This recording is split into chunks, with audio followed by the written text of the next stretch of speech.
ایک دفعہ یہودیوں کی عورتوں نے شرارت کی کہ حضرت فاطمہ کو بلاتے ہیں اور ان کی غربت کا مذاق اڑاتے ہیں، معاذ اللہ ثم معاذ اللہ۔ کہتی ہیں گھر آئی عورتیں کہنے لگی حضور اپنی بیٹی کو بھیجیے، ہمارے گھر میں شادی ہے، ہم چاہتی ہیں یہ وہاں لوگوں کو تبلیغ کریں، دین کا پیغام دیں۔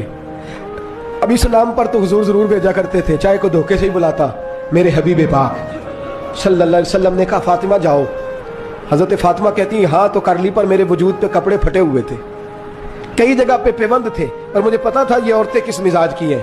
فرماتی ہیں میں نے نہ، حضور نے کہا تو میری آنکھوں میں 2 قطرے آنسوؤں کے آ گئے۔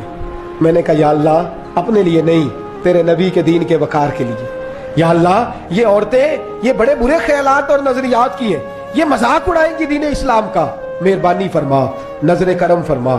حضرت فاطمہ فرماتی ہیں ابھی میری بات بھی مکمل نہیں ہوئی، رسول پاک پھر تشریف لے آئے اور فرمایا فاطمہ کیا کیا سوچ رہی تھی، کیا کہہ رہی تھی؟ کہ حضور کوئی خاص نہیں۔ فرمایا نہیں کچھ تو تو کہہ ہی رہی تھی، کچھ تو تو سوچ ہی رہی تھی۔ کہتی ہے میں نے بادشاہی کے نظارے گھر میں دیکھے، کچھ تو سوچ رہی تھی۔ حضور کیا ہوا؟ فرماتے ہیں حضور نے چادر مبارک کھولی، اندر سے جوڑا نکالا، فرمایا پتہ نہیں تو نے کیا سوچا ہے، جبریل جنت سے جوڑا لے کے پہنچ